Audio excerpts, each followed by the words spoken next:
With exactly a week to go until the election, we're rolling out a series of reports today on what you could expect on election night. The hope is this will limit surprises, maybe limit anxiety, and we're going to start with Pennsylvania. You see the big screen where we look at the odds of victory for each candidate. We'll flip it over now to the other side where we have our full screens made on what you could expect in Pennsylvania. First one is this. The polls close in Pennsylvania at 8 p.m. Eastern Time, but the way that they count the votes, not just in Pennsylvania, but especially in Pennsylvania, could lead to what, you may have heard this in our election coverage in past years, people call it a red or a blue mirage, right, on Election Day. And that's because, you know, the election in Pennsylvania, you see 7 a.m. Eastern Time, which we'll get to in a moment, is run by county officials, county by county. The state actually doesn't require those counties to report, say, their mail-in ballots first or their Election Day ballots first. They're actually not allowed to start processing mail-in votes until this time, until 7 a.m. Eastern on Election Day. Votes can't be recorded or published until after the polls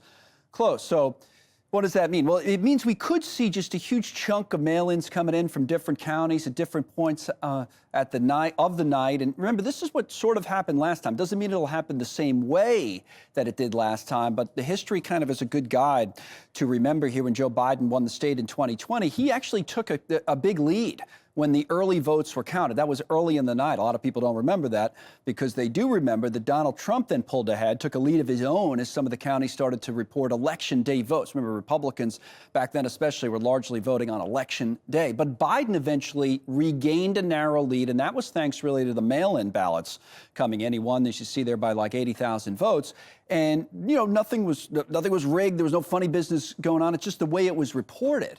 It took time, and you had to follow it really overnight and for the next few days afterwards. Now, this time around, it's kind of interesting what they've changed. Officials, especially in areas like Philadelphia, say it could be faster because they plan to use 6 new and faster mail-in processing machines. These new machines that they have, they say they can open like 40,000 envelopes an hour. The older machines had like 3,600 an hour. So it's a big, big difference. And things might, it's the first time we're seeing it, move faster this time in Pennsylvania. So we'll see. Now, let's go back to that screen. We were talking about the pre-election data that's coming in. This is what we show you, big picture of the election. It's been creeping up for Donald Trump. The odds of victory at 53.5%. Win probability for Kamala Harris, 46.5%. Again, not much more than the coin flip, as we've been saying, but momentum has been in Trump's column. Now, when you look specifically at Pennsylvania, to expand on Robert Sherman's reporting on the polls there, the win probability, which had been in Harris's camp, has turned to Trump just a little bit, 52%, a little lower than he is nationally. Again, not much more than a coin flip. The polling average is interesting because now Trump is ahead. The largest Trump lead we saw was back in July.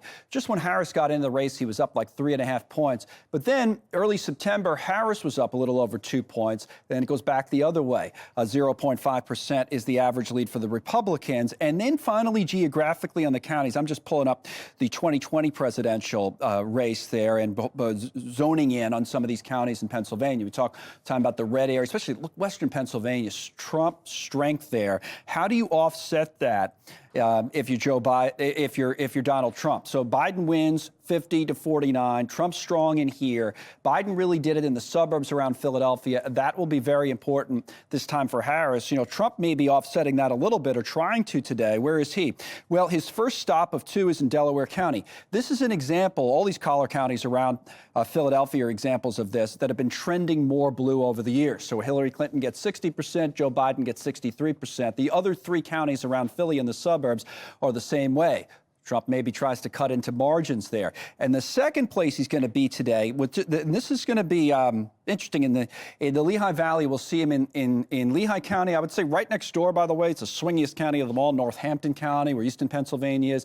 Also interesting. But you watch these areas. This is where Allentown is. So Biden wins 53-46 there, basically in 2020. Mentioned at the top of the show.